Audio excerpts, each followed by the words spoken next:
ನಮಸ್ತೆ, welcome back to my YouTube channel. ಯಾವುದ್ರ ಬಗ್ಗೆ ಮಾತಾಡ್ತಾ ಇದ್ದೀನಿ ಅಂತ ಎಲ್ರಿಗೂ ಗೊತ್ತು. ಧರ್ಮಸ್ಥಳ ಸೌಜನ್ಯ ಅನ್ಯಾಯ ಇದೆ. ನಾನು ಒಬ್ಬ ಹೆಣ್ಣು ಮಗಳಾಗಿ ಮಾತಾಡಬೇಕು ಅನ್ನಿಸ್ತು.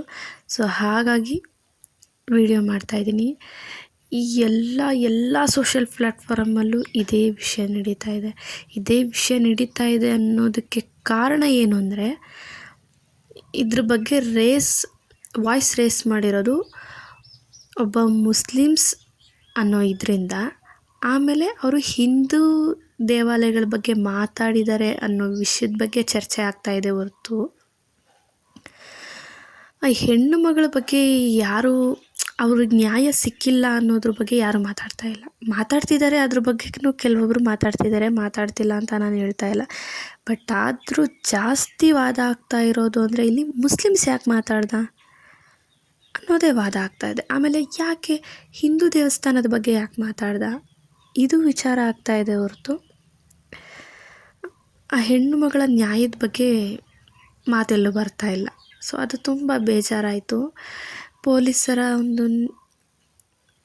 ನಿರ್ಲಕ್ಷ್ಯದ ಕಾರ್ಯಗಳು, ಅವರ ಸಾಕ್ಷಿಗಳನ್ನು ನಾಶ ಮಾಡಿರೋ ಅಂಥದ್ದು, ಇವೆಲ್ಲ ಸ್ವಲ್ಪ ತುಂಬ ಬೇಜಾರಾಯಿತು. ಯಾವುದೇ ಒಬ್ಬ ವ್ಯಕ್ತಿ ಆಗಲಿ ಅದು ಎಷ್ಟು ಬೇಗ ಅದು ಹೆಂಗೆ ಮರೆತು ಬಿಡ್ತಾರೆ. ಏನೋ ಒಂದು ದಿನ ಮರೆಯೋದು ಅಂದರೆ ಓಕೆ, 15 ದಿನ 17 ದಿನ ಮರೆಯೋದು ಅಂದರೆ ಏನರ್ಥ?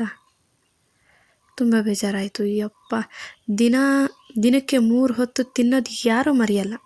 ಎಂಥವರೇ ಆಗಲಿ, ಒಬ್ಬ ಭಿಕ್ಷುಕ ಆಗಲಿ ಕಷ್ಟಪಟ್ಟು ಭಿಕ್ಷೆ ಬೇಡಾದರೂ ಊಟ ಮಾಡ್ತಾನೆ 3 ಹೊತ್ತು. ಅಂಥದ್ರಲ್ಲಿ ಅಂಥ ದೊಡ್ಡ ಕೆಲಸನ ಮಾಡ್ತಿದ್ದಾರೆ ಅಂದರೆ, ಅಷ್ಟು ದೊಡ್ಡ ಹುದ್ದೆಯಲ್ಲಿದ್ದು ತುಂಬ ಬೇಜಾರಾಯಿತು ನನಗೆ.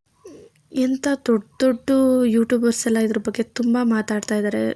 ತುಂಬ ಒಳ್ಳೆಯದು. ನ್ಯಾಯ ಸಿಗಬೇಕು, ಇಂಥ ವಿಷಯದಲ್ಲಿ ನ್ಯಾಯ ಸಿಗಲೇಬೇಕು. ಈ ಇನ್ಸಿಡೆಂಟ್ ಆದಾಗ ನಾನು ಮೋಸ್ಟ್ಲಿ SLC ಓದ್ತಾ ಇದ್ದೆ ಅನಿಸುತ್ತೆ. ನೆನೆಸ್ಕೊಂಡ್ರೆ ನನಗೆ ಒಂಥರ ಮೈಂಡ್ಗೆ ಒಂದು ನಿಮಿಷ ನನ್ನ ಮೈಂಡೇ ನಿಂತಂಗೆ ಆಗಿಬಿಡುತ್ತೆ. ಅಷ್ಟು ಏನಂತಾರೆ, ಬ್ಲ್ಯಾಂಕ್ ಆಗಿಬಿಟ್ಟಿದ್ದೀನಿ ಈ ವಿಷಯದಲ್ಲಿ. ನನಗೆ ಇತ್ತೀಚೆಗೆ ಒಂದು 2-3 ವರ್ಷಗಳಿಂದ ಅಷ್ಟೇ ನನಗೆ ಈ ವಿಚಾರದ ಬಗ್ಗೆ ಗೊತ್ತಾಗ್ತಾ ಇರೋದು. ಇಷ್ಟು ನಾನು SLC ಓದಬೇಕಾದ್ರೇ ಈ ಇನ್ಸಿಡೆಂಟ್ ನಡೆದಿದೆ ಅಂದರೆ, ಆಗಷ್ಟು ನನಗೆ ಗೊತ್ತಿರಲಿಲ್ಲ. ಬಟ್ ಈಗ ಗೊತ್ತಾಗಿರೋದ್ರಿಂದ ತುಂಬ ಬೇಜಾರಾಗ್ತಾಯಿದೆ. ತುಂಬ ಒಂಥರ ಹಿಂಸೆ ಅನ್ನಿಸ್ತಾ ಇದೆ. ಈ ಥರ ನಡೆದಿದ್ರೂ ಒಂದು ನ್ಯಾಯ ಸಿಕ್ಕಿಲ್ವಲ್ಲ ಹೆಣ್ಮಗಳಿಗೆ ಅನ್ನೋ ವಿಷಯದಲ್ಲಿ. ನೋಡೋಣ ಇನ್ನು ಯಾವಾಗ ಸಿಗುತ್ತೆ ಅಂತ ಅನ್ನೋದು ಗೊತ್ತಿಲ್ಲ. ಬಟ್ ಆದರೆ ಒಂದು ಮನಸ್ಸಾಕ್ಷಿ ಅನ್ನೋದೊಂದಿರುತ್ತಲ್ಲ, ಅವ್ರ ಮನೆಯಲ್ಲೂ ಹೆಣ್ಮಕ್ಳಿದ್ದೇ ಇರ್ತಾರೆ. ಅವ್ರಿಗೂ ತಾಯಿ, ಅಕ್ಕ, ತಂಗಿ, ಮಗಳು, ಹೆಂಡತಿ ಇದ್ದೇ ಇರ್ತಾರಲ್ವ.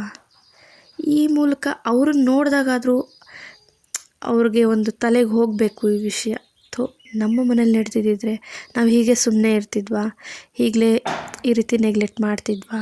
ಅವ್ರಿಗೆ ದುಡ್ಡಿರ್ಬೋದು, ಪೊಲಿಟಿಕಲ್ ಪವರ್ಸ್ ಇರ್ಬೋದು, ಫೈನಾನ್ಷಿಯಲಿ ತುಂಬ ಪವರ್ ಆಗಿರ್ಬೋದು.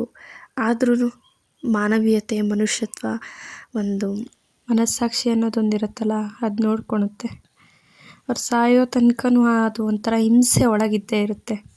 ಅದಕ್ಕೆ ಅಲ್ವಾ ಹೇಳೋದು ದೊಡ್ಡವರು, ಧರ್ಮೋ ರಕ್ಷತಿ ರಕ್ಷಿತಃ ಅಂತ.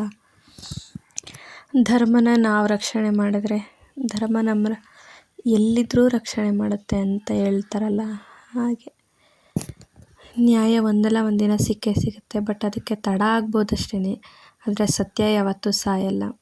ನ್ಯಾಯ ಸಿಕ್ಕೇ ಸಿಗುತ್ತೆ ಅನ್ನೋ ನಂಬಿಕೆಯಲ್ಲಿ ಪಾಪ ಅವ್ರ ಫ್ಯಾಮಿಲಿನೂ ಕಾಯ್ತಾ ಇದ್ದಾರೆ. ನ್ಯಾಯ ಸಿಗಲೇಬೇಕು. ಇಷ್ಟು ಹೇಳ್ತಾ ಈ ವಿಡಿಯೋ ಮುಗಿಸ್ತಾ ಇದ್ದೀನಿ.